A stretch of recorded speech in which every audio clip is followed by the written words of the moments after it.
Okay, we'll call the meeting to order. Welcome, everybody. You all have an agenda in front of you. And does anybody have anything to add to the agenda? Yes. Yes, I do. Glenn. Please. I have a couple of financial requests. One for La Société Historique Acadienne de Pubnico-Ouest, and one for Les Amis de Musée. And also, I'd like to talk about a road down here and see if we can't send off a letter to TIR and MLA Colton LeBlanc to see if we can get some work done on it, if you please. So that would be under for decision? Can I just Yes. interrupt here right quickly? Pardon me? Can I interrupt for a second? Yes. Can we put those financial requests on hold until the budget is approved? That's right, because we're already over the fiscal year. Any request now goes into our 2020-21 budget. So, and we haven't done the budget. Usually we don't do any requests at this point. We usually do them after we do them in May or whenever the budget is approved, if that's okay. So what they do with this, Lori puts them aside, and then we bring them all out at that meeting after the budget is approved. Sounds good. Thank you. Thank you.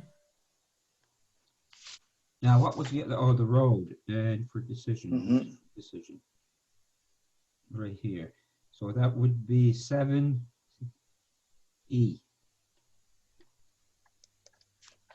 And that would be Glenn. Okay, if there's no other, we'd like a motion to approve the agenda. So move. Moved by Glenn, seconded by Guy. Guy, you raise your hand. Yeah. All in favor, raise your hand. Contraminded, nay. No contraminded, no hand. Okay, motion carried. Any conflict of interest from anybody in the meeting?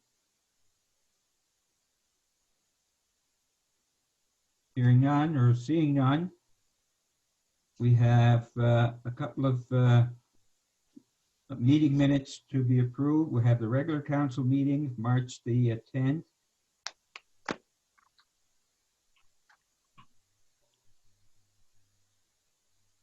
Moved by Kathy, seconded by Richard. All in favor, raise your hand. Contraminded, good. Carried. Committee of the whole meeting, March 31st. Moved by Glenn, seconded by Kathy.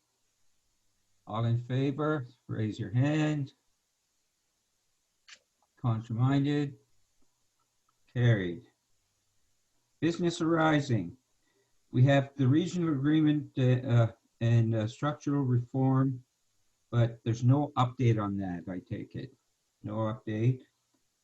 Library funding, we're going to defer that. Now, are we deferring that because until budget, or what's the status on that? Mr. Chair, yes, it would be a deferral for the budget, but we're also awaiting the NSFM to take a position on this funding, or the correspondence around the voluntary library funding. But since COVID has taken over, it has gone down in the level of priority for the NSFM and probably everyone across the province around the funding discussion. So not to say that libraries have fallen off, but that the discussion on the funding increase has. Right, okay. Continue, and before I continue, we had one regret that I neglected to mention. Councillor Albright sent her regrets for this meeting.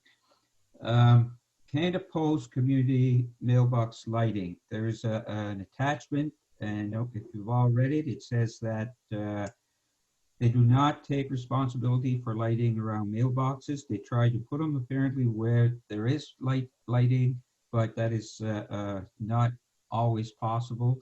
So they will not be doing lighting, and that was something that was brought up at I think the last meeting or at one of our meetings. It was brought up that there were people complaining that it was difficult to go at night because they didn't feel really comfortable going there. So anyway, that is the position of the Canada Post. They will not do lighting at mailboxes. So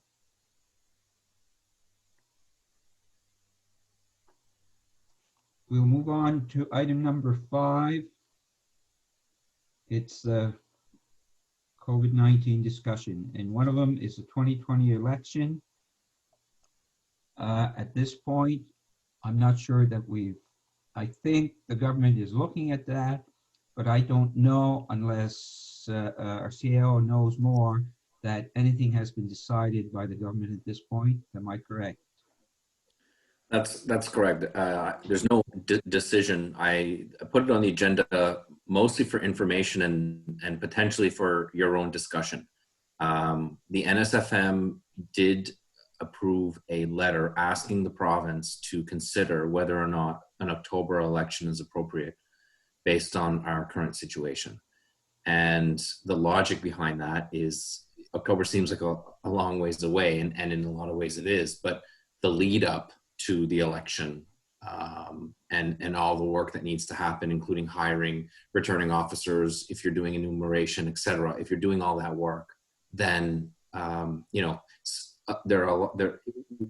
our particular election isn't that complex. But when you're talking about HRM or you're talking about CDRM, it's a completely different story. And many municipalities have to spend quite a bit of money in like days or weeks. So they really want to know whether or not an election is going to happen. They don't want to waste an investment. So I just wanted to inform you that that's the NSFM has sent a letter to the province asking them to consider. It is the province's decision to make. It's not ours. And I presented it here in case a council wanted to have any sort of discussion around it, or whether it wanted to endorse or do anything about it at this point, other than perhaps a discussion. Okay, I can see. I mean, like you said, CO Muse, for our municipality, if we were to find out later this summer, we could probably put an election together in our type of municipality that we have. But I don't think, big cities like and towns and whatever, who usually have to do enumeration, I think they need that time to begin very, very shortly if they're going to be ready for an election for sure. And I can't see the government saying, well, smaller municipalities might. I think it's going to be a yes or a no for everybody, whatever they decide. So, anybody else have anything? Councillor Surratt, turn your mic on.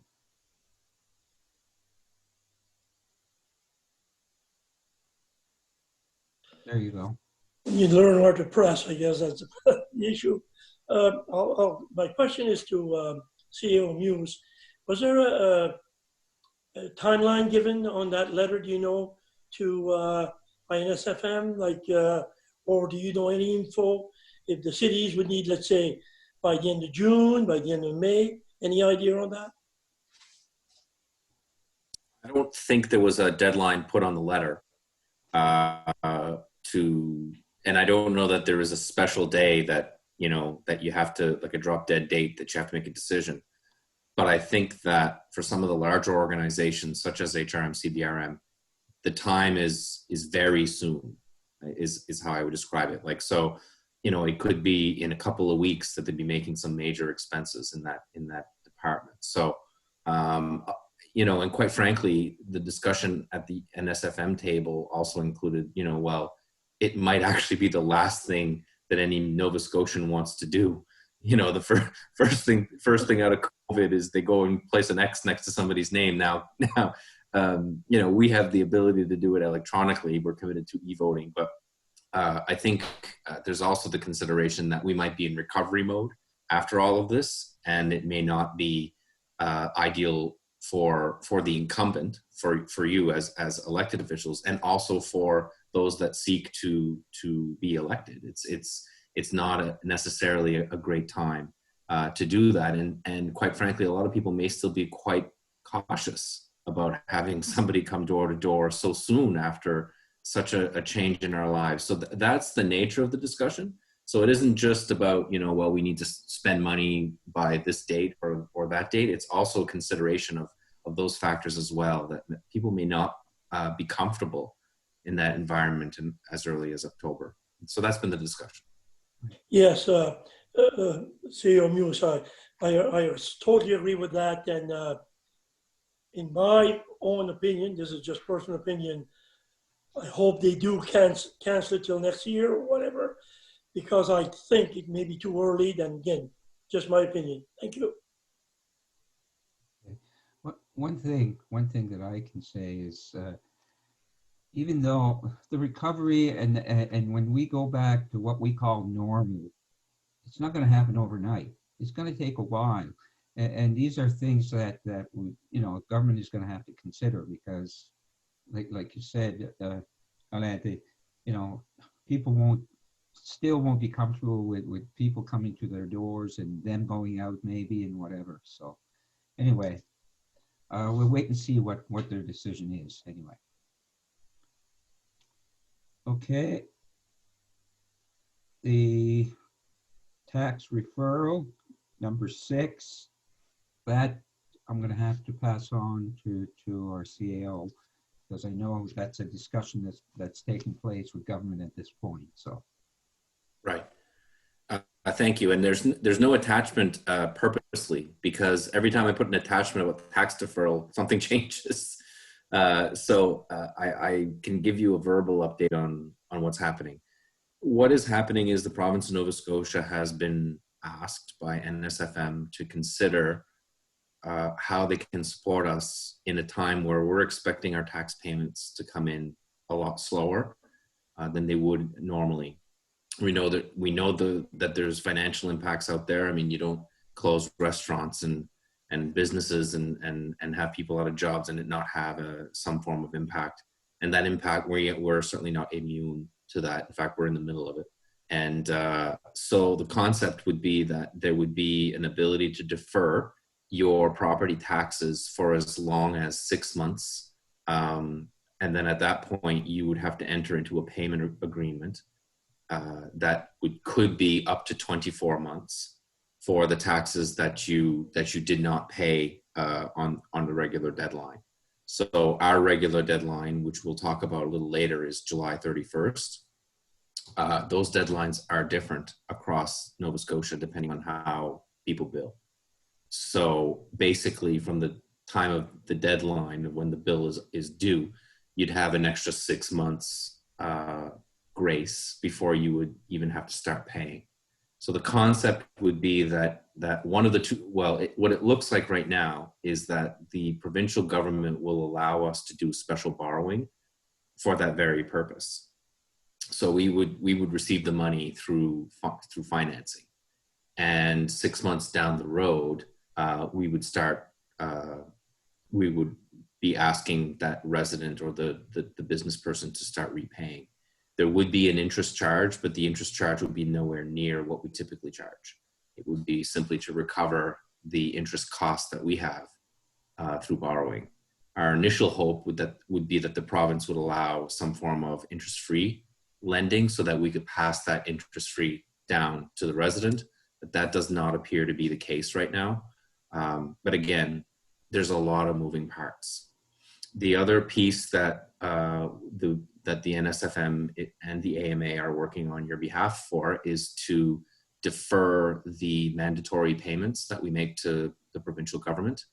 Those mandatory payments include school, corrections, roads, etc. So if you combine all of those mandatory payments, you get about a little over 30% of your total budget actually gets repaid to the province. So logically, if you could defer those payments, then you wouldn't need to borrow as much money because you're not expending that money at a time where you're not collecting right? So the issue is we spend every month, and if we don't have the money to pay for, if we're not getting the tax collection, then we don't have the money to pay those bills. And so our point to the province is, well, actually 30% of our bills go back to you. So could you defer? Could you give us a little bit of a break on those payments? So that is still up in the air. We don't have an answer to that, but we should be having an answer on that in days, or even, I'm saying days. It's not going to be weeks. So we're moving very quickly on this. The province has been working closely with us as well. We've had multiple meetings on this. This tax deferral would only apply to those that have been impacted by COVID. So, if the business has been impacted in some way, there would be an application.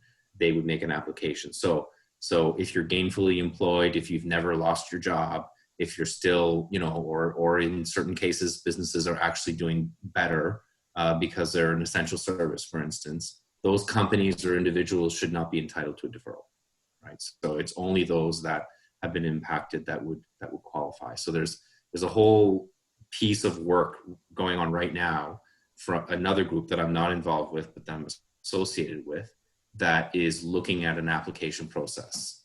Like, what does that look like? Many cities and provinces across Canada have a differing programs, but all of them appear to be considering what a tax deferral might look like. And when I say tax deferral, what I mean is basically tax delay, right? It's a delay of payment. It's not an elimination of payment. So it actually, it pushes the problem forward. It does not eliminate the bill. So very much the same as you would see in mortgage companies or any other lending institutions. They say, your payments are deferred, but you still owe that money. Right? So that's the concept. I just wanted to share it with you. And obviously for those that are watching as well, that might be interested in understanding what's happening there. And so that deferral we cannot do on our own. So it requires the province to agree on a tax deferral program. And it also requires the province to approve, our ability to borrow for this very purpose and other approvals. We actually can't do it on our own. So that's why we've involved the province of Nova Scotia in this project.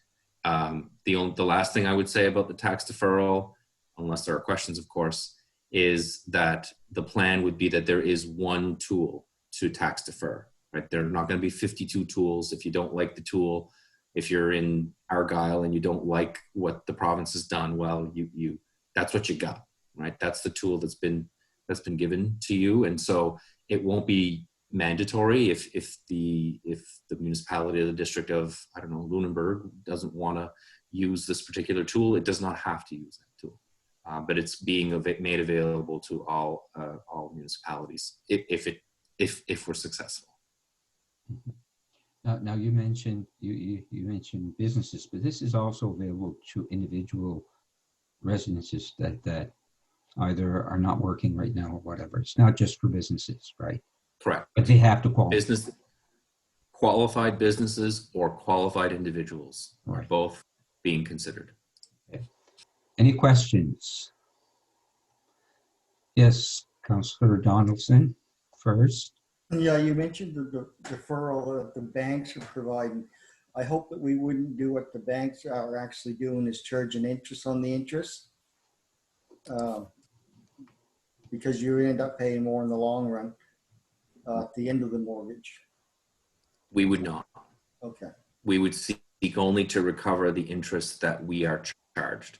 So that's why we're working very closely with the province, because the province can get a superior rate than we can, right, if we go out on our own. So that's one of the pieces we seek to minimize the cost. So I don't know what that cost of borrowing is, but I can assure you there will be no interest on interest. Thank you very much. Okay. Councillor Surratt. Yes, a couple of things. Maybe this goes to the CAO first. When do we have to pass our budget? Is there like usually it's end of May, beginning of June? So like, can we, Okay, first question is, when do we have to pass our budget? This is the first question. Okay, well, we don't have an actual day where we have to do it, but obviously if you're looking at, if you're looking at a deadline of July 31st for the bill to be paid, it needs to be in people's hands at a reasonable time. Typically we do that in June. I would say, I would suggest that the budget will be passed earlier than usual this year. Even in this uncertainty, we want to make sure that the budget is passed earlier so that we can get everything moving as quickly as possible.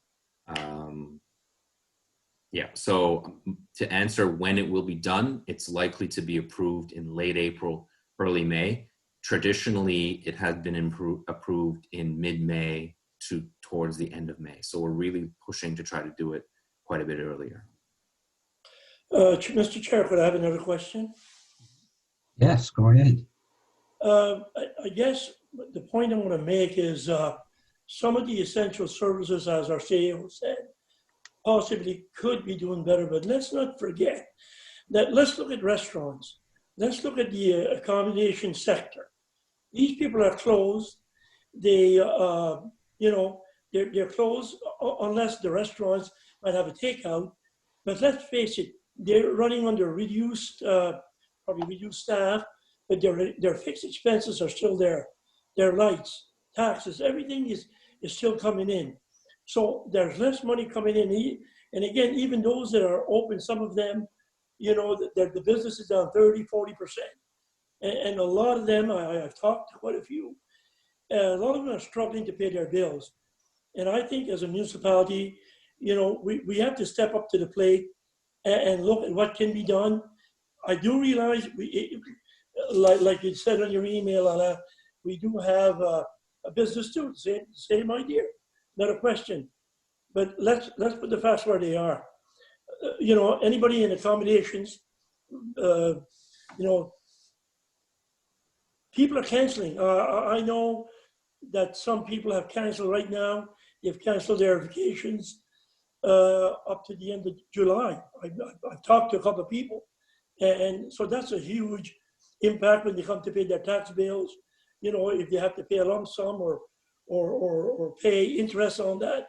So we really have to look at that, at those sectors. And I guess I had made a little note here to send a questionnaire to these people, but I see that's what AMANS and SFM were possibly planning on doing, is looking at some of these businesses and maybe seeing what they could do for a deferral.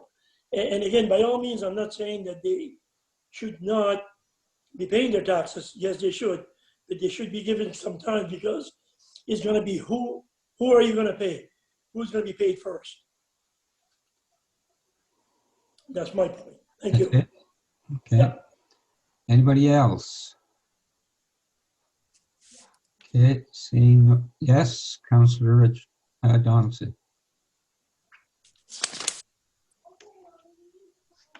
You're me. Yeah, no, I just had to unmute it. We're pretty, well, I don't know, fortunate, but we don't have a large sector of restaurants and accommodations in our municipality. So the numbers are relatively small compared to other types of businesses that are still operating, basically fisheries operations and boat building and whatnot. But so I think we're probably in a good position where we could probably help some of these businesses because there's not a lot to deal with. Would that be a fair statement, Alan? I think that I think both your statements are bang on. Number one, I think the hardest hit is definitely the tourism accommodations and the restaurants. They run on a shoestring. They run on seasonal business, and so I don't see that the fisheries has. I mean, it may have slowed. Certainly, the prices has come down, but it's still operating. And I think that because those are the primary areas that we are doing, that the industry is in this area, it puts us in a slightly potentially better situation than in others. What we're seeing provincially is if you're in a town, then there's a lot more of those types of facilities, accommodations, etc. There's also, if you are a town like HRM, there are revenues that they just simply don't have anymore, right? So we're not impacted the same way. So a lot of the ways that we generate income as a municipality are what I would call passive income. So, you know, we're selling wind. Well, that hasn't been impacted by COVID just yet. You know, there's certain things that we do that aren't impacted by the stoppage of work and of activity. So if you compare that to HRM, for instance, they're running their transit buses at no cost. Like, nobody's paying to get on the transit system, but they're still offering the service. So I guess my point is, and I realize it isn't, I went a little bit in the municipal world there, but my point is everywhere you go, it's slightly different, both municipally and as businesses. I don't know yet what might be available to the businesses hardest hit for COVID. To Deputy Warden Surratt's point, you know, a deferral is what we've got right now as a tool. They may need more than that, you know, and so I think time will tell. But the deferral buys us time to at least see what the situation is for those organizations. You know, if they were to open up in 3 weeks, that's unrealistic potentially, but let's just say if they started opening up in 3 weeks, that's better than 3 months, right? So we don't really know. And we know that it's probably closer to 3 months than 3 weeks. But your point on the economy and how it's impacted us, I think is valid, Councillor Donaldson. I can, in speaking with our building inspector today, he's very busy. So there's still activity occurring. The economy has slowed, but it has not stopped in some cases. And exactly, we didn't even touch on retail, which we don't have much of a retail sector, but again, like the towns, I mean, they basically are shut down. So they're going to have a big problem, more so than we are, but I mean, we're going to help where we can help. I'm just pointing out that it won't be disastrous financially for the municipality, that we can afford to do what you're suggesting is what I'm saying in a roundabout way. Yeah, and I think it's true, except for the fact that individuals that are working retail that live in Argyle would be impacted in the exact same way as those in other communities. So from a business perspective, I think that's an accurate statement. Individual, it's a little bit more difficult. Depends on where our people are working. Yeah, exactly. Good. Thank you. Yes, Councillor Surratt. Another further point I'd like to make, where I was looking on what the CMU sent us, kind of something to look at on a proposed kind of a budget. And I saw there was one line that said COVID-related grant request.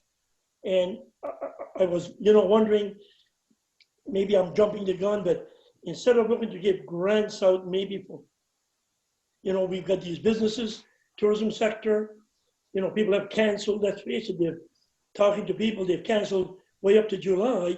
So I don't know if that grant meant maybe to businesses like that it could apply, or if it meant to just maybe have grants for people who may need because of COVID.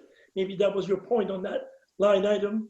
And to finish, and I'll let CEO answer that one if you could, but to finish off, I have a great suggestion for everybody here, if you're interested. On that shortfall, it showed a net operating loss. Could be, and this is just something that was written down, of $135,000. Well, I think I have a magic solution here to fix that. The airport, 190,000. Let's take the 135 out of there. I think that would cure that issue. And I mean that. I mean the airport, 190,000. Wow. Maybe, our agreement, I don't know, CAO News, when the agreement is finished with the airport, if it goes to the end of this year. But, that could be a place where we could cut and save that potential $135,000 in loss. I'll let you answer. So the first question was on the COVID grants. So what that line was, is basically, it's an assumption that we might get additional requests from nonprofit organizations because they're either shut down or out of business. So, you know, and I'm not gonna, there are some nonprofit organizations that do operate a sale of service that can no longer do that. So it was an estimate. The amount could be 0. It could be 60. The request, that is, but I needed to put a provision in the budget to reflect that. It's not a grant to business or individuals directly, because we can't do that, or at least we haven't been given permission to do that just yet.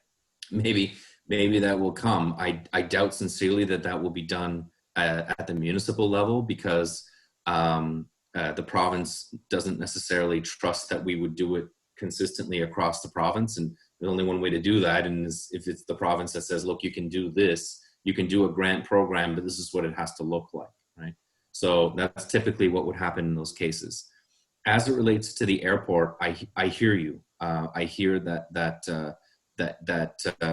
what I hear you say is that there might be some services that are perhaps ahead of that particular service, and that's a matter that is up to this council to decide. I can say that the CAOs have met on 2 separate occasions to talk specifically about that. The thing I would like to make sure is understood is that we can't make it disappear like that. It would, even if there was a decision today to say, okay, we got to shut this thing down, we can't operate it anymore, there would be costs that would bleed out of that decision, right? So it's not like light on, light off. So there's that, but then you know, we're very conscious of the fact that right now there is nothing going in and out of that place, including medical. Medical is really just shut right out.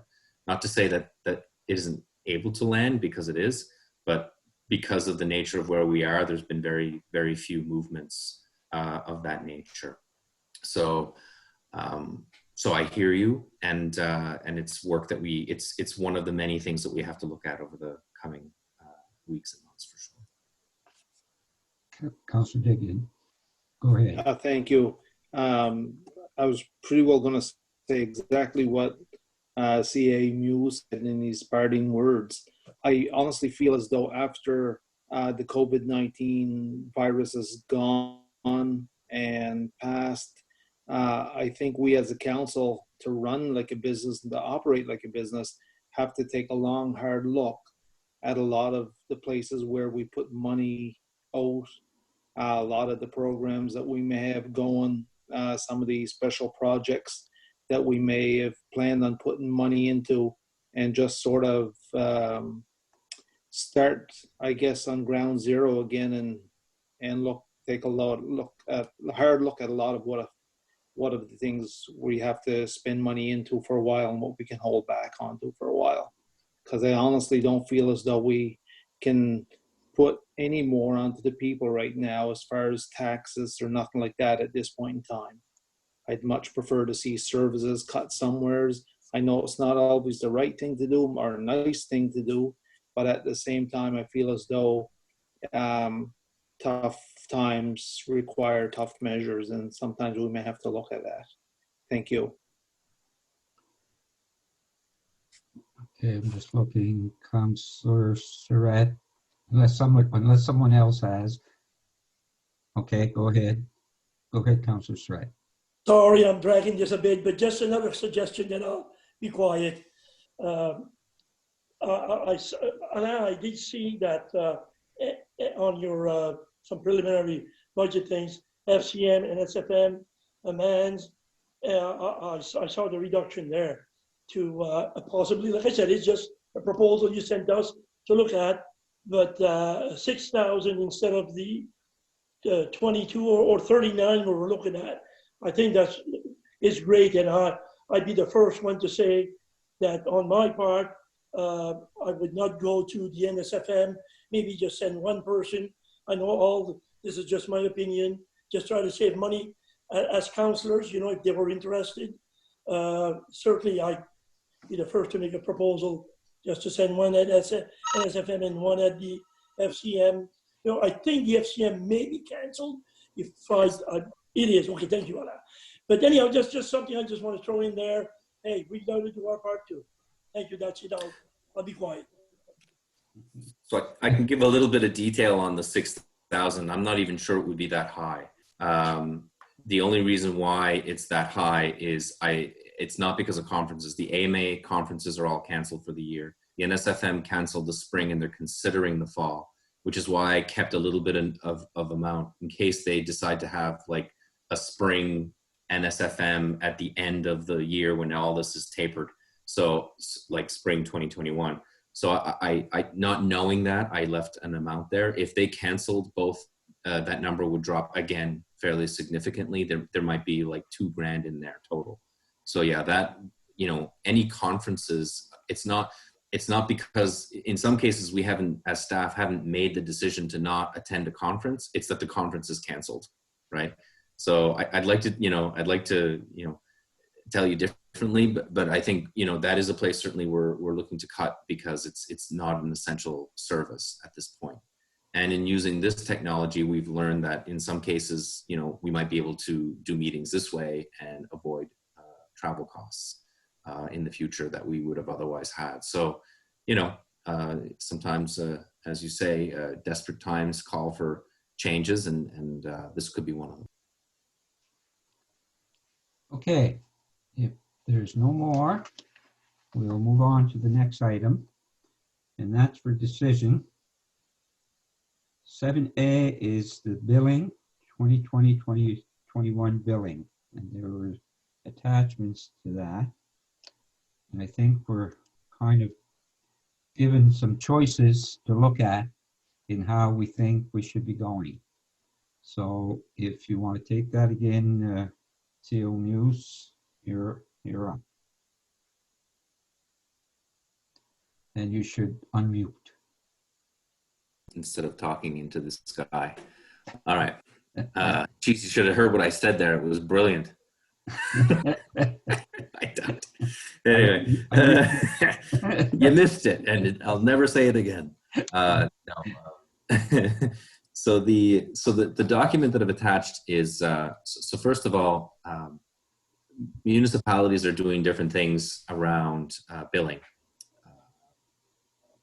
So what we have is our biggest challenge in budgeting is absence of information, right? We do know that COVID has impacted certain people and certain businesses. We don't know how deeply. We don't know the extent of our seniors who are on fixed income, how that's impacted their ability to pay. Clearly, they haven't been laid off of their position. They're retired, and so there's all sorts of different scenarios out there. So we're not going to know what our collection is until we bill. That's essentially at the end of the day. That's what we're gonna. That's the one way to know how the collection pattern is going to occur is to bill. Now, I've presented a couple of options here for you to consider as council to guide us in this process. Okay, so certainly, we do operate as a business as well. We require a cash flow as most businesses do. However, we also are very, very interested in assisting our residents who are challenged right now. So the four options that I'm presented to you to consider to aid our taxpayers and our residents would be to actually delay the issuance of the tax bills. Currently, we do that in early June. Extend the deadline for payment without interest. That's also an option. Reduce interest rate on late payment of property taxes, which is the third option. And the fourth option is to do nothing, which is, of course, your option. It is an option. So in the report, I've analyzed the four options, and but I want to talk a little bit about what would have influenced the decision to recommend what we did. So we know that both businesses and residents have been impacted by COVID-19, and many of them have already applied for, in some cases, received federal or provincial assistance. So we know that that's happening. We know that not all businesses or residents qualify for that assistance, but that doesn't mean that they aren't in need. So we know that as well. So they may, maybe their sales didn't go down at the percentage that the federal government is saying. Maybe they didn't qualify for funding, but they're still not in the same revenue place as they were before. We know that many financial institutions have delayed payments. In some cases, the interest rate has been reduced. We also know that many taxpayers have not been impacted by COVID. Those delivering essential services, those are in fixed income.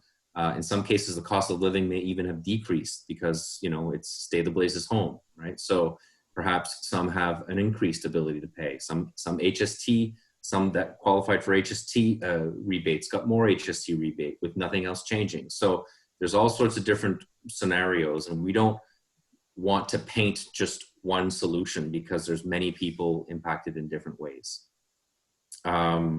What we also know is about $1 million in taxation revenues that we collect is paid through a mortgage payment. So financial institutions have, for the last 12 months, collected a monthly fee from our residents.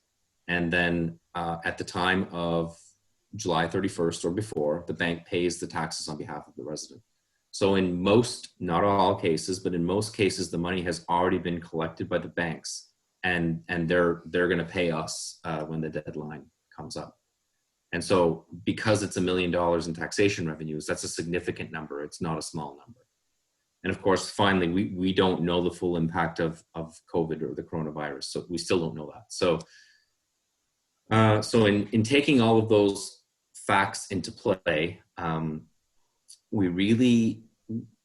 we focused on the recommendation to actually reduce the interest rate for all taxpayers. Option to extend the deadline for payment without interest or delaying the issuance of tax bills, we felt that it resulted in behaviors that would not be consistent with helping the right people, number one, nor would it be that helpful to us from a cash flow perspective. So the first thing, if we delay the issuance of tax bills, we're not going to know what the issue is until we issue the bill. So if we could send the tax bill today, the deadline is still going to be July 31st. We're not going to pull the deadline back. So the hope would be that the sooner we could issue a budget, the sooner we could issue the bills. And then for those that have been not impacted by COVID, that want to pay this bill, they can pay it. And so the option of extending the deadline without interest was a better option than delaying the bill. It does buy the taxpayer more time to pay without any interest at all. However, in light of the fact that the government is already contemplating a tax deferral, this is almost a duplication of that initiative. So we delay the deadline only to delay the deadline and then have for another 6 months and then have them pay at a much lower interest rate for 24 months. It seemed like a duplication of what was already being offered. Secondly, it defers payments from the financial institutions that have already collected the money. So they're not going to pay us until the deadline comes. And if they already have the money and the obligation is to pay us, we should collect that money. We shouldn't have somebody else sitting on that money because that money belongs to us as tax collectors.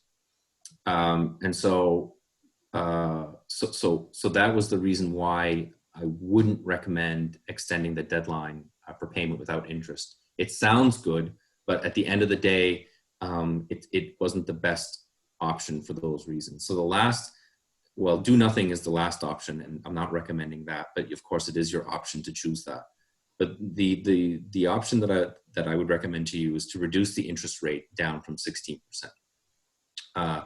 So the interest rate is at 16% for a reason. We don't want to be a bank. We want to be paid we don't want for vendors or residents to choose to pay somebody else and not choose to pay us.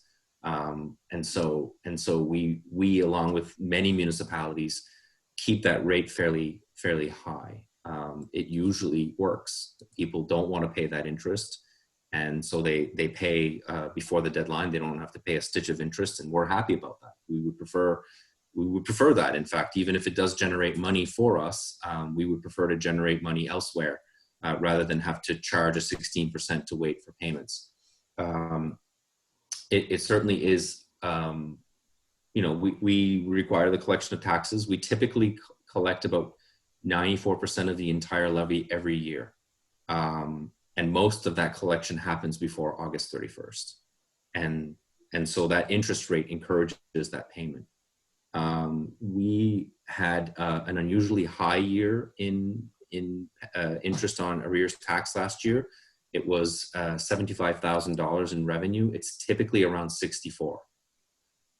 And so if we look at that average figure of 64 with a 16% interest rate, if you do the math, with every percentage that you reduce the interest, you would reduce your revenue by $4,000 annually.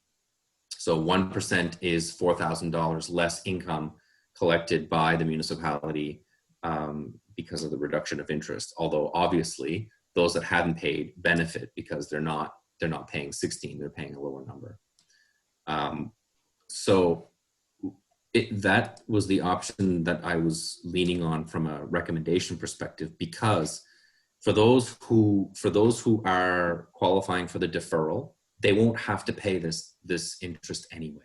Okay, so if you qualify for the provincial deferral, you would get 6 months interest-free, and then 24 months at a much lower interest rate. So for those that apply and qualify for a deferral, this percentage means nothing to them, right?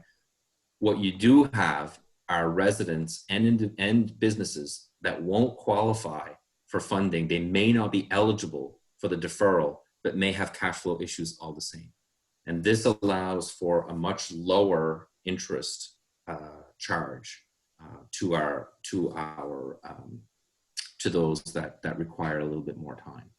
So the percentage decrease would apply to everyone that needs a little bit more time to pay their taxes, with the exception of those that are on a special deferral plan that we talked about earlier. That's a lot of information. I know you've read it in advance. I want to take the time to kind of go through it because it's financial, and sometimes when you read numbers, it doesn't sound right. So I'll stop there, and I'm sure there are questions. So I'll.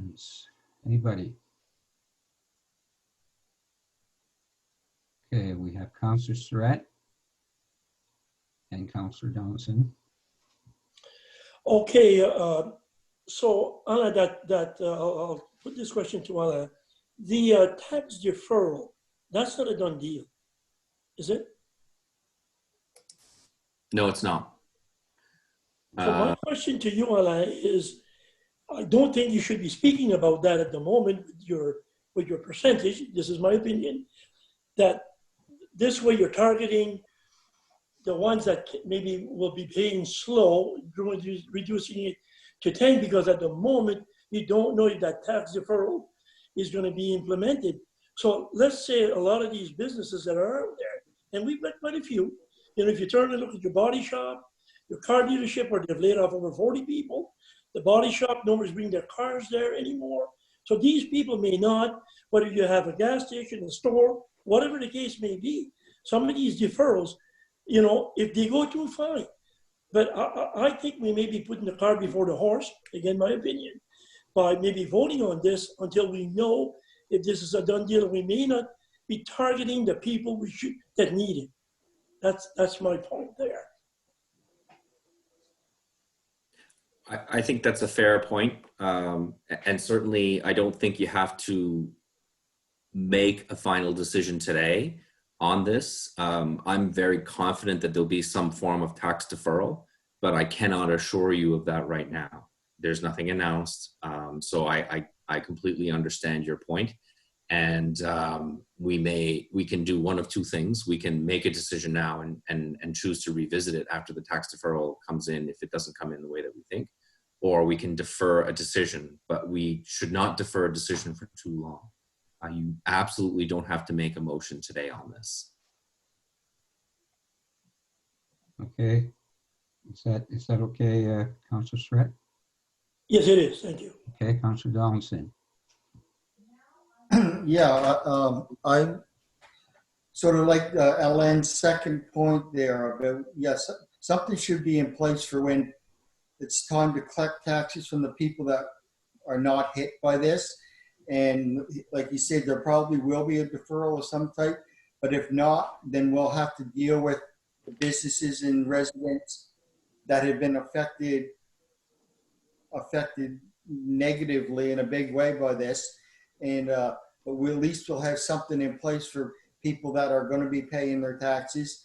And yeah, it's just basically the motions is just, you're just lowering the interest rate. You're not changing the way taxes are paid or any deadlines. It's just, so I don't see any problem with the suggested motion here for the time being. Like you said, it can be revisited when we have more information, but something's got to be in place before the tax bills go out, in my opinion. Okay. Anybody else? I would like to kind of agree with Councillor Donaldson. This here lowers the tax, and if there's no deferral, then they're going to fall. Whoever it was would fall into this anyway, right? The 10%, it would fall in the same category as everybody else. But if we do get a tax deferral, then they just won't fall in there, right? It's not going to change the people that won't be into the tax deferral. It still get a lower interest rate. And I agree that we can set the rate at lower the rate at 10% without affecting anything. That if the tax deferral comes, then they would just be in a different category. That's all. They just wouldn't get that 10%. But if it doesn't come, they would fall in that 10% like everybody else. I can't see any problem in doing that now. That's just my view. Who else had their hand up? Councillor LeBlanc and Councillor Surratt after. Yeah, quite frankly, I'm not opposed to the 10% either. However, I think I gave it some thought, and I think one of the messages that was suggested to us was get those tax bills out there as soon as possible. I think that's more essential than anything else we've discussed. To give staff, well, I think it was even mentioned in there, just sort of to see the trends, so that you can, if adjustments have to be made or changes have to be made in the system to try to help people out. I think the sooner we know, how the patterns are trending, how people are paying or not paying. I think that's the most important part. That's it. Okay. Councillor Surratt. This goes to the CAO. I feel we should be trying to target the one that need it. Do we have any technology that could maybe, I guess, look at the businesses and the questionnaire? I mean, we have staff that are working out of home. Is there a way that something could be, questionnaires could be sent out to we don't have a whole lot of businesses like Councillor Donaldson said, could be sent out to see if how they're making out, or, is that possible? That way maybe we can target, especially the businesses, I guess, is what I was looking at. So we can absolutely do surveys. I know that the Yarmouth Chamber of Commerce has led a survey, which it would include our businesses, but it would not be specific to businesses in Argyll. I can ask them to see what they've received and whether they could, in fact, bring that information that is Argyll only. If not, we can certainly get that information through our own Survey Monkey or Dot Monkey or whatever you want to call it. We can certainly do that survey. I think that I just want to clarify what the tax deferral would do. Okay, so what the tax deferral would do is for those that are eligible, the same businesses that you've mentioned, Deputy Warden Surratt, the same ones that you're very concerned about, would apply. And show that they require a deferral. So what the deferral would do is it would pay their taxes for them, and so they wouldn't have to pay a thing until August, September, November, December, January, February, the end of February of next year. That would be when their first payment would come in, and the 10% would not apply in those situations.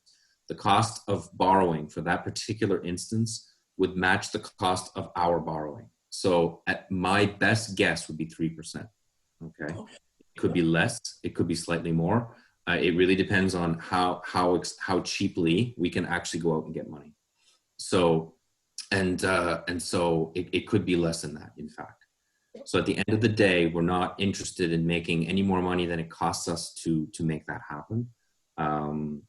I can't see why the province would say no to that, because it costs them nothing, in fact, right? The cost of borrowing is ours, and we're applying that cost of borrowing to the business that needs it the most. So the 10%, I just want to be very clear about it. They would not have to pay 10% unless they missed a payment. Okay, now if starting in February, they started in March, April, and then boom, they miss a payment, right? At that point, they go up to the 10%. Okay, but as long as they respect the payment plan that has been set, they would pay a much lower rate of interest than 10%, which is of course, great for them. So the 10% is merely to make sure that those that don't get caught in that bucket of eligibility at least get something from us, which is a reduced interest rate. And that's why we've made that recommendation to reduce the interest rate. Besides, the interest out there is so low that 16% really is quite high in comparison. There's even some credit cards that are coming down considerably from their high percentages. So I hope that clarifies things a little bit. And your point is valid. The tax deferral is not in yet. So. Thank you, Ola. That does clarify. Thank you. Okay. Councillor Digdon, did you have I see you've got your mic on. Did you have something? Yeah, I see you, Councillor Donaldson. I guess we could, I'd be willing to make this motion this evening, and if we'll see what the provincial government or federal government may come down with at a later date, but at least this year is letting some of the taxpayers know that at least instead of looking at a 16% or so, that it'll be down to 10%, and maybe not even that if they're making their payments regularly. So I'd be willing to make the motion that the interest rate be set at 10% for the 2021 taxation year to reduce the cost to taxpayers, and that the due date remain at July 31st for the 2020 taxation year. Second. Okay, it's been moved and seconded. Any more discussion? Councillor Donaldson, you had your hand up. Did you want? My hand was up. I was just going to make the motion so we could get a seconder and we would be able to discuss. It's already been, it's moved and seconded. Yeah, so we could discuss this subject with the motion, but it's already been done. Okay, it's up for discussion if anybody has any discussion on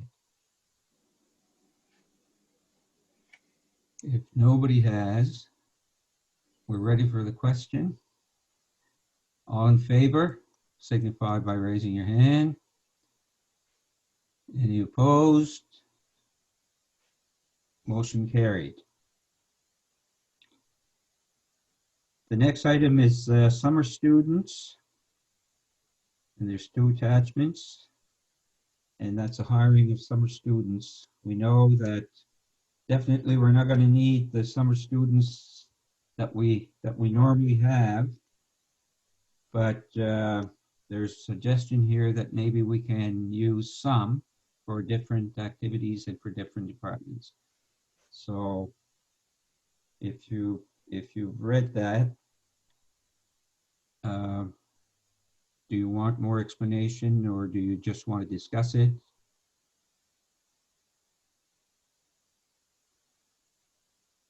Councillor Surratt, or Deputy Warden Surratt. Sorry, I keep calling. Wow, no, doesn't matter.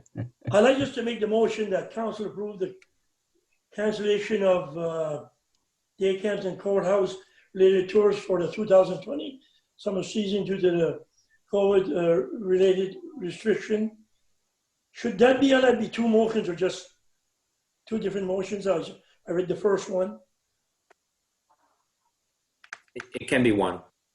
Yeah. And that council support staff hires that are supported with federal and provincial funding and can execute the work safely respecting the COVID restrictions.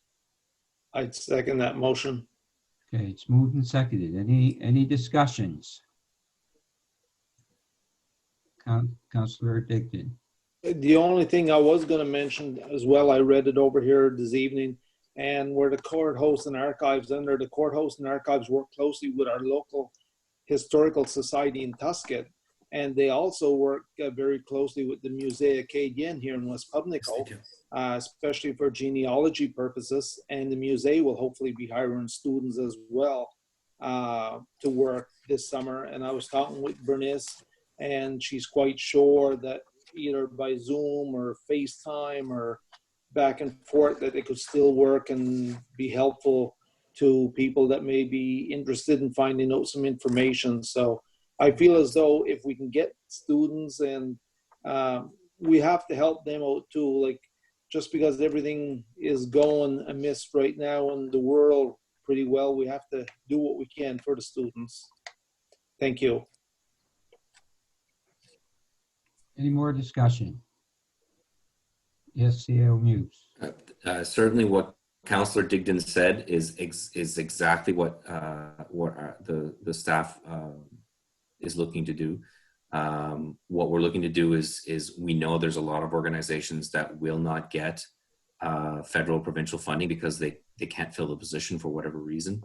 A lot of those positions are tourism related or whatever, and so we don't want to lose the opportunity. Governments have been very good about saying, look, we can offer some funding for these positions, and so what our goal would be is to have the federal provincial government support as many positions as possible, and you know, continue to support students in recreation. In particular, we have quite a few maintenance jobs that might be able to be done, community beautification opportunities that are possible. So we're planning on all of those.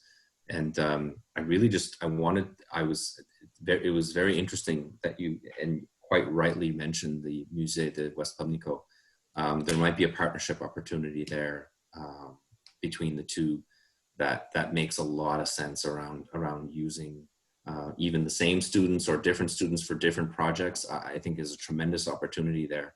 So we'll make sure to speak to Judy and Caitlin about that very opportunity, and I'm sure that means that we'll be reaching out to the Musée Funding.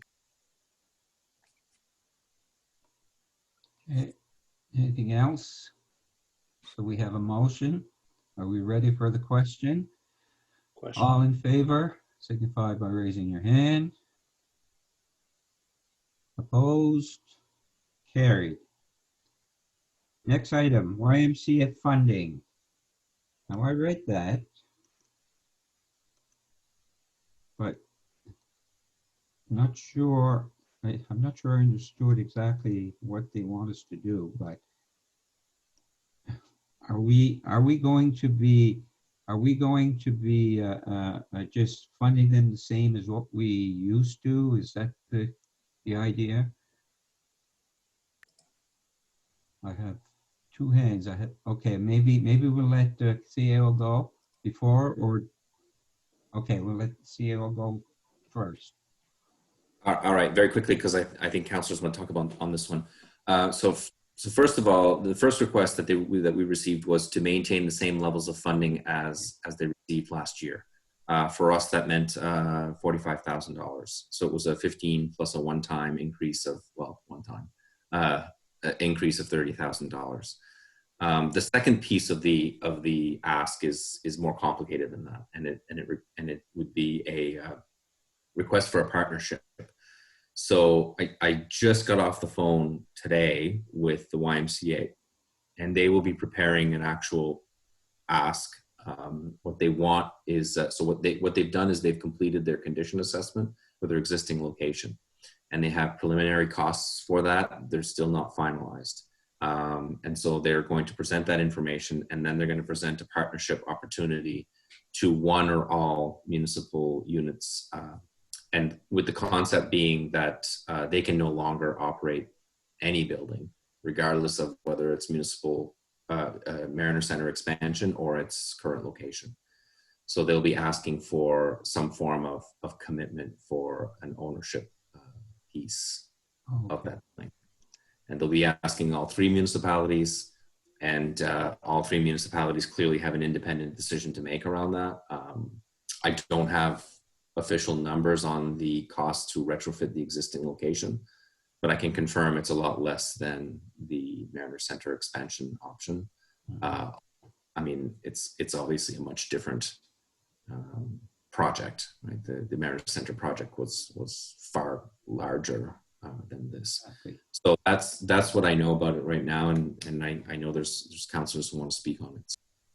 Okay, Councillor Donaldson. Yeah, you answered most of what I was going to ask, but I'm just wondering about the time frame. How much money we should actually budget this year for the YMCA, considering they're closed and it'll be a slow startup, be months and months before they're underway this year.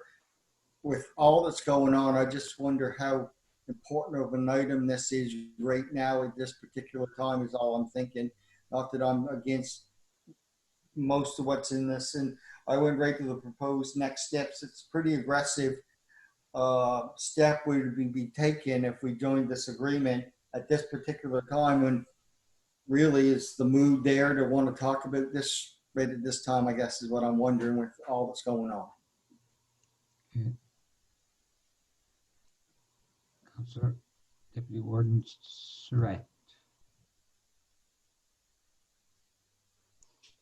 To the CAO, have you, I saw on the memo or on the letter they sent or the proposal, did you guys meet on April the 9th and April the 13th? Did you have any meetings?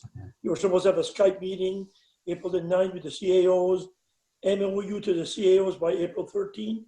Did that happen, Alain?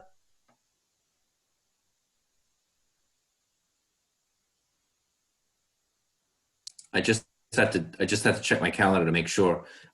We did meet. They had a deadline of April 9th, and we did meet and let them know that we needed a little bit more time. I don't recall exactly what days we met, and I'd have to look that up, and I'm not sure that's as important as did it happen. And the answer is yes, it happened, and part of the whole process was to do the condition assessment. So when that April 9th deadline was placed, it was before we had made a commitment to do the condition assessment. So they said, okay, well, let's let that happen first and come back to have a conversation. So they want to have some form of understanding. They don't need to have everything nailed down by May 10th, but they want to know, they want to have some form of understanding by May 10th what the intentions of one or all councils are regarding the future of the YMCA. Otherwise, what they're gonna, if they receive no indication of interest from the municipalities, then they'll be forced to look at other avenues, and by that I mean, there would be like a closure situation. That's Mr. the Chair, receiving. Mr. Chair, could I have another comment? Yes.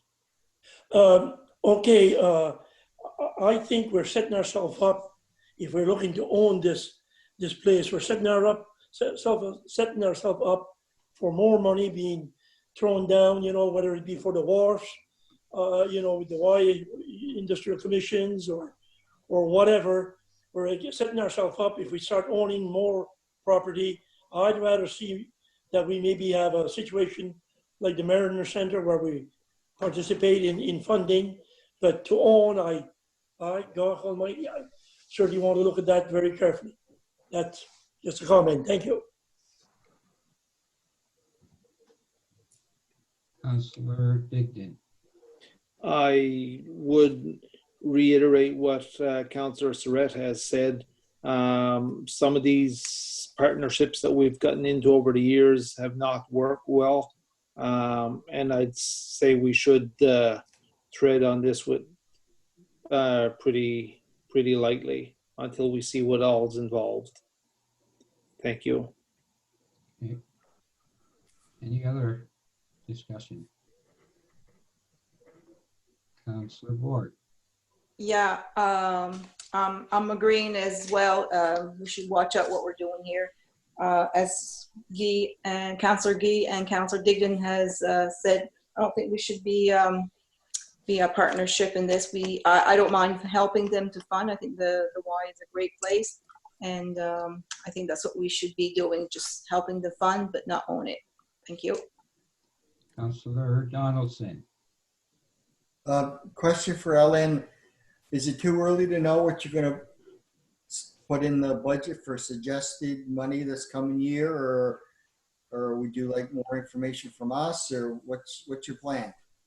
Well, I think based on the conversation today, I would change the number that I had in the budget, so I really had no idea what to put in for a while now. I think the safe, smart thing to do is to put the same amount as we did last year,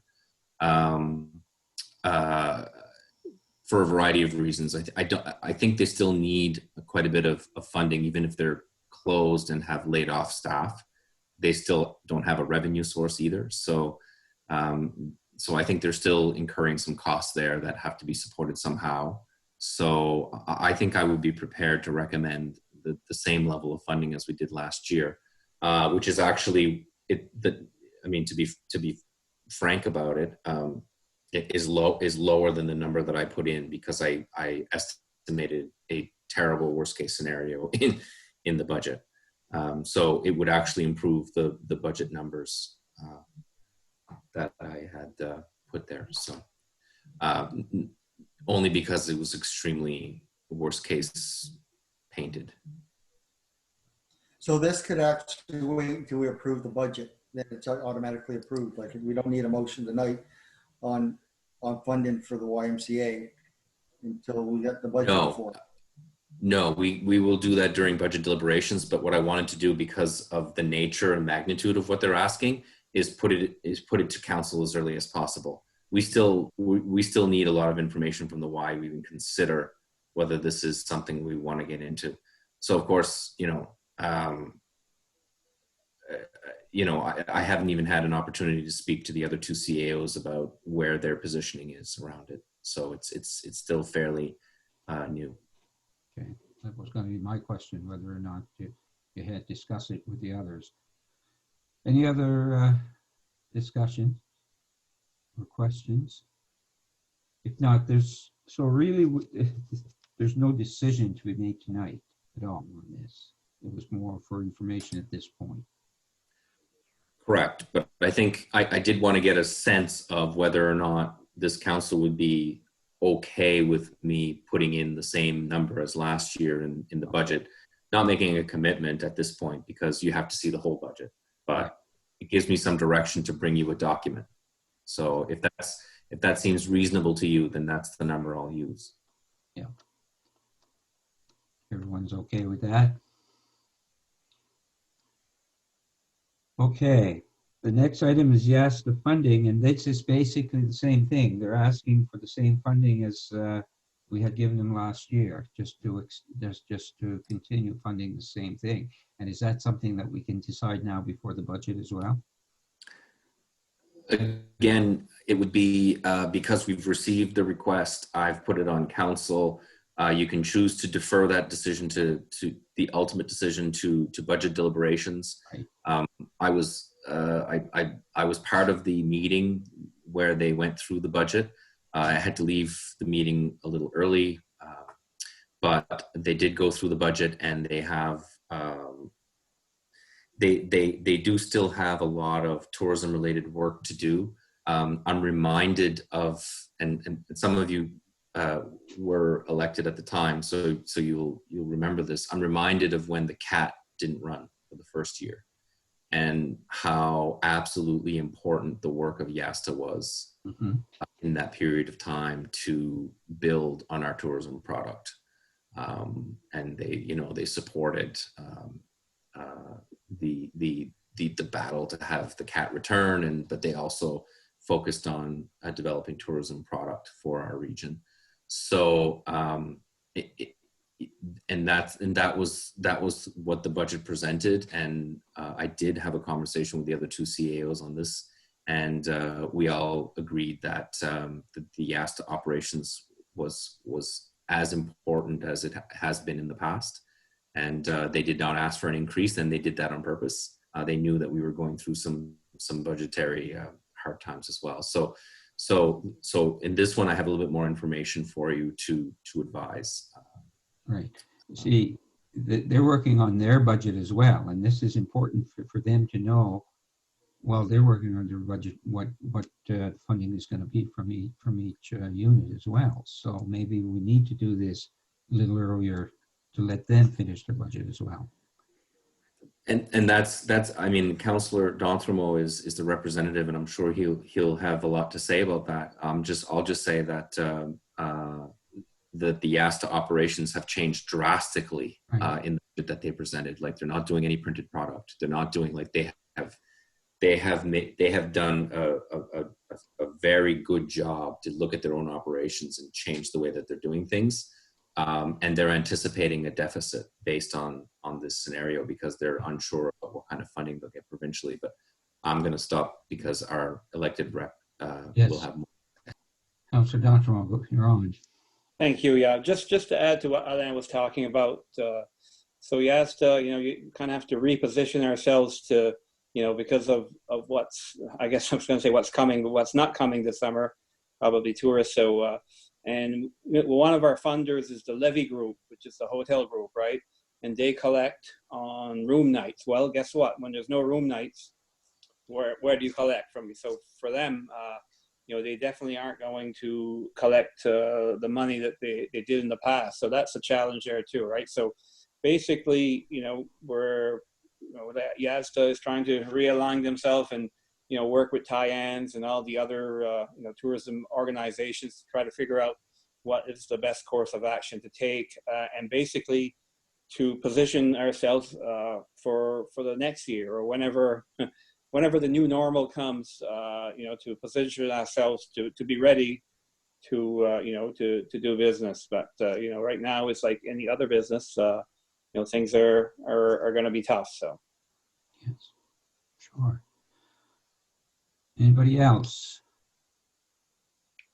So what's the well, I can make a motion that we accept I guess the breakdown, the funding breakdown for the 67,250 for core funding and the 10,500 for project funding, which is a total of $77,750 for YASTA. Does that sound all right, Alain? Okay. nodding. Seconder, okay, seconded by Deputy Warden Surratt. Any more questions or comments? Seeing none. All in favor? Contrary-minded? Passed. We have one more, and that would be from Councillor Digdon, and that's regarding TIR, a road in the Pubnico area. Yes, there's a road down here called the Chemin de Rocher. The road, half a kilometer of the road goes along pretty well the shore. There's a breakwater in between the road and the sea. But now with climate change and coastal erosion, every time there's a westerly wind, a big westerly wind, a big storm, a lot of debris and gravel, sometimes boulders, wash up on the road, sometimes to the point where it's impassable. And TIR has to send down heavy machinery to clear off the road. There's homes along that road. There's a wharf at the end of that road with multiple boats and that, and the fishermen cannot get to them, nor could an emergency service get to some of these homes if needed during some of these storms. TIR has been coming down and cleaning it up to the best of their abilities, and nobody's upset with the TIR group in Yarmouth by no means. They've been doing the best that they can with what they have to work with and what money they have to work with. But like one of the residents told me this morning, he feels as though after each storm they're going behind. the road is going behind, because it's to the point now where there's even chunks of pavement falling right out of the road, getting washed away with the sea. So I'd like to make a motion that we send a letter to TIR and also to MLA Colton LeBlanc, and just seeing if there can be some major renovations done to this road and to the breakwater in question. And I'd make that into a form of a motion. Okay, it's been seconded by Councillor D'Entremont. Okay, question there from Councillor Donaldson. Yes, go ahead. I was just going to second it. That's what my hand was for. Oh, Good. okay. No, it's been done. I think that's what Councillor Donaldson was doing. He didn't speak, but he raised his hand. Any other discussion? All in favor, signify by raising your hand. Opposed? Carried. Next item is correspondence for information. It's the novel coronavirus, and there's an attachment, and I think it's more of just information on updates and all on the entire thing. Any discussion or questions on that? It's almost pointless to put something on the agenda. This, like I say, let's put it on the agenda. By the time we put it on the agenda, it's changed again. So what we do is oftentimes we post these on social media when they come out. Remo, between Remo and ourselves, we're usually posting them. I don't always see them. We do get, as well, though, we will be getting some directions directly from the minister, and when that happens, I'll make sure that that goes on the agenda. Okay. So that's all for that. There was, yes, Councillor Bork. I just have a question. Last meeting we talked about garbage pickup. You're going to still have the spring garbage pickup, and we had discussed maybe having another special day that people could go and bring their garbage at the landfill site. Did anything get done on that? Because I've been asked a lot about that. Right. So we're working through that, and Guy probably has something to say about this as well, Deputy Warden, as chair of the Solid Waste Park. We have had conversation with the hauler, as well as Glendon, our ops manager for solid waste. Right now, what we're saying and the communication that we're putting out right now is, yes, we're absolutely going to have a spring cleanup. And we know right now, as it stands today, that that particular cleanup does not pick up construction and debris. And that's still the case today. We are still looking at the possibility of doing an alternate form of collection for C&D. There are challenges around that because the C&D has to be sorted. So, you know, unless you had like metal day and then you had wood day, it would be difficult potentially to deal with that. We are still looking at the possibility of having a drop-off site, but that presents its challenges as well, because even if we put one of those big bins that Harris, usually as the hauler, has available for commercial use, they often get abused. So they often, what happens is you put it out for wood and there's somebody's garbage in it. We see that at wharves as well. There's a lot of misuse of this type of. So we're still working all of it through. We are working with Waste Check as well.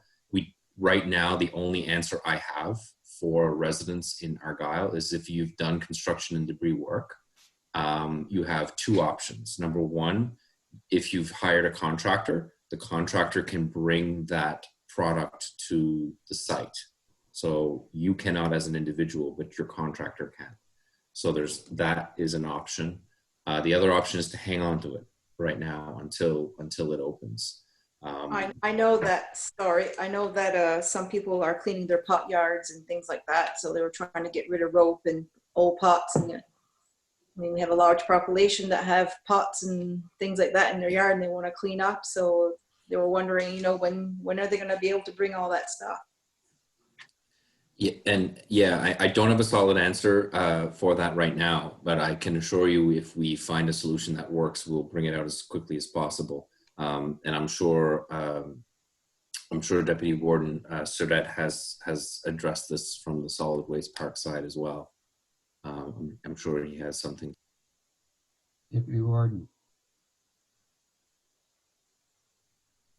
Yes, Councillor Book. We spoke about maybe having a day here and there at the waste park, but because of the COVID-19, it just isn't going to work. I guess what Anna stated earlier about holding on to it, and especially for the C&D, it's going to have to wait till this is, I guess, minimized, or the danger is minimized, or they think it's good to open it again. But for the time being, it will stay closed.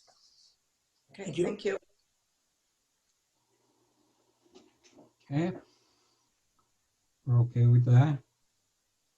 So now we are at agenda topics for the next meeting. If anybody has any. Or notice of motion. Yes, Councillor Digdon. It's not so much by no means is it a agenda topic for the next meeting or notice of motion by councillor.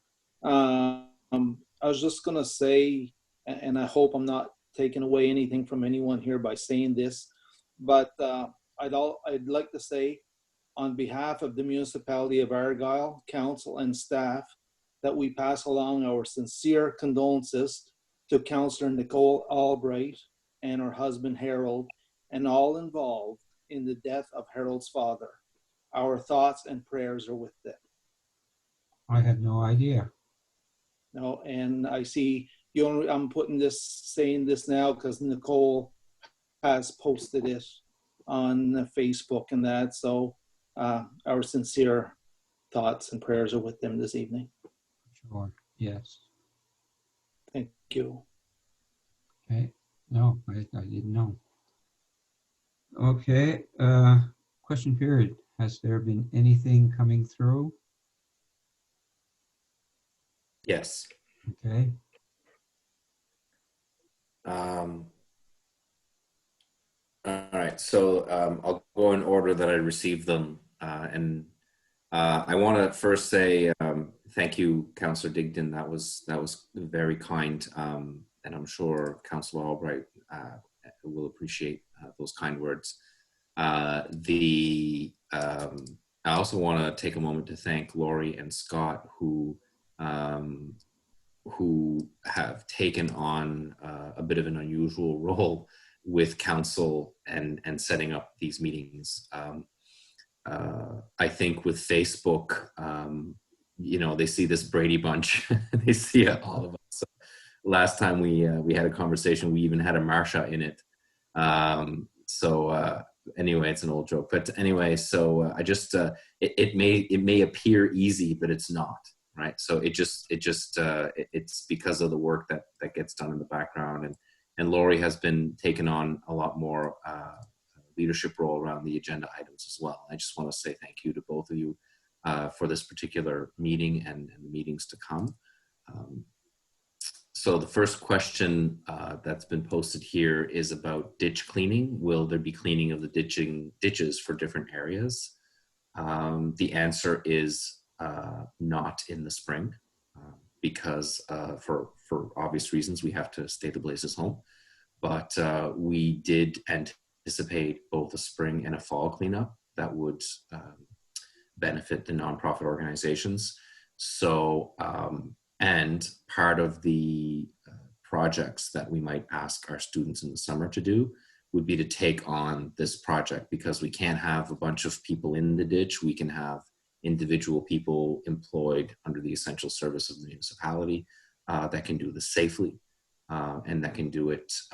It will take a little longer, obviously, with less people, but it will be done safely, and it will be done with COVID in mind. I have seen the ditches. You've all seen the ditches. Wow, they certainly do need cleaning. The other question was, how will COVID-19 impact the municipal election? I think this question maybe came after our conversation, but I'll simply repeat that that it may put the municipal election on the back burner. I imagine that it would be the potential would be a 6-month delay. We don't know that. It's actually a decision of the province of Nova Scotia. But it appears as if the request was well received, and we don't know what the answer is just yet, but we expect to hear soon. And I think those are the only 2 questions that came out of Facebook.